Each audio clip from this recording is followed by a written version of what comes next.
안녕하세요, 닥터드래곤 이용훈입니다. 나이 들어 보이는 노안을 만드는 원인은 여러 가지가 있겠지만 그 중에서도 많은 분들이 고민하시는 엿볼 꺼짐은 노안의 가장 큰 요인이라고 할 수 있어요. 또 엿볼 꺼짐이 있으면 노안으로 보일 뿐만 아니라 소위 남상이라 그러죠. 다소 강한 인상을 줘서 특히 여성분들의 경우에는 이 엿볼 꺼짐 때문에 스트레스를 받는 분들이 굉장히 많으신데요. 그래서 오늘은 이 엿볼 꺼짐을 빠르게 개선시켜주는 것은 물론이고 인위적이지 않게 자연스럽게 매끄러운 얼굴 라인으로 만들어주는 시술을 소개시켜 드리려고 합니다. 바로 이 레디어스라는 콜라겐 스킨 부스터를 이용을 해서 꺼진 엿볼을 자연스럽게 채워주는 시술 과정을 보여드릴 건데요. 그 원리와 효과에 대해 시술을 직접 하면서 상세하게 알려드릴게요. 자, 레디어스 스킨 부스터 시술 과정을 보여드리기 앞서 먼저 이 노안의 주범 엿볼 페임은 대체 왜 생기는지부터 알려드릴게요. 엿볼 페임은 얼굴 해부학적 구조와 노화 과정이 복합적으로 작용해 생기는 현상이라고 할 수 있어요. 노화가 진행이 되면 진피 내 콜라겐과 엘라스틴이 감소하고 지방층이 아래로 이동해 광대 아래 부위가 비어 보이게 되는데요. 또 이 부위에는 광대 인대, 교근 인대 등이 존재하는데 이 인대가 약해지거나 처지면 볼살이 아래로 끌려가며 함몰이 심해지는 경향이 있고요. 그리고 마른 체형이거나 급격한 체중 감량 등도 엿볼의 볼륨 손실을 가속화시킬 수가 있어요. 이 외에도 제가 리프팅 레이저 시술 때 늘 말씀드렸던 울세와 같은 초음파 기반의 리프팅 레이저를 잘못 시술했을 때도 볼페임 현상이 발생할 수도 있고요.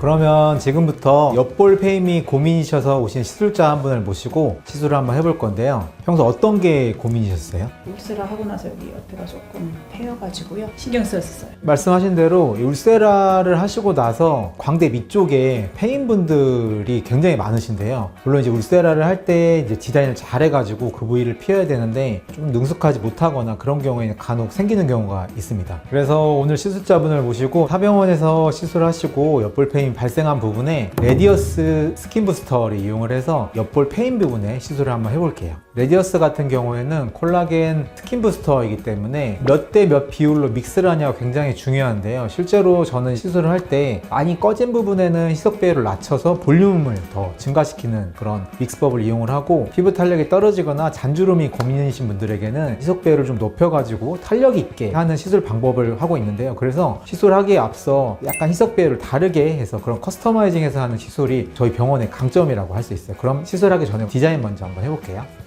이제 시술자분은 팔자 쪽이나 심부볼 쪽에도 탄력이 좀 떨어져 있는 게 보이시고 그 다음에 정면에서 봤을 때도 이 역광대 밑쪽에가 뭘로 꾹 누른 것처럼 엿볼 페임이 이렇게 넓게 발생한 걸 볼 수가 있습니다. 물론 이제 울세라 이후에 엿볼 페임이 더 심해졌다고 하실 수도 있는데 아마 제가 볼 때는 그 전에도 엿볼 페임이 조금 더 있다가 아마 이제 울세라를 하고 나서 그 강도가 조금 더 증가하지 않았을까 싶거든요. 반대쪽도 똑같이 엿볼 페임이 이렇게 있죠. 그래서 이 부위로 레디어스 시술을 할 건데 레디어스 시술을 엿볼 페임 때문에 하시는 분들이 걱정이시는 게 레디어스가 많이 들어가서 효과가 너무 좋아가지고 광대가 더 부각되어 보이는 게 아니냐, 얼굴이 넙대대해 보이는 게 아니냐라고 말씀하신 분들이 간혹 있는데 물론 필러 시술 같은 경우에는 시술을 잘못하면 필러가 뭉치거나 그래서 좀 넙대대해 보이는 인상이 보일 수 있는데 레디어스 같은 경우에는 자연스럽게 볼륨을 올리기 때문에 절대로 그런 경우는 없으니까 너무 걱정하지 않고 시술하셔도 될 것 같습니다. 그럼 시술 한번 해볼게요.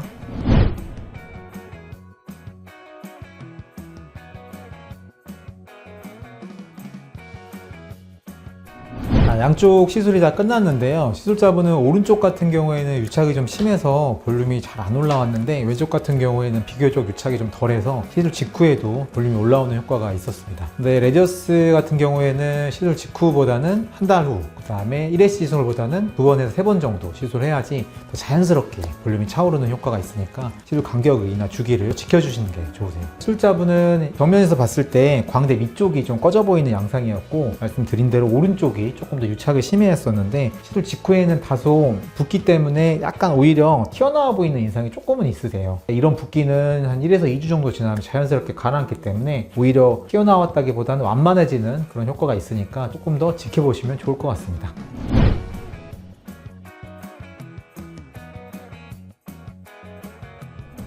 오늘은 노안의 주범이라고 할 수 있는 흔히 땅콩형 얼굴, 옆볼 페임을 개선시킬 수 있는 방법에 대해서 알려드렸는데 어떠셨나요? 옆볼이 페임 부분에는 히알루론산 같은 필러를 주입하는 것도 한 가지 방법이겠지만 뭉침이나 부자연스러움이 좀 걱정이신 분들은 이 레디어스 같은 콜라겐 주사를 이용을 해서 자연스럽게 볼륨이 올라오는 것도 경험할 수 있으니까 꼭 한번 고려해 보시면 좋으실 것 같습니다. 그러면 오늘 영상 여기서 이만 마무리 짓도록 하겠습니다. 또 봐요.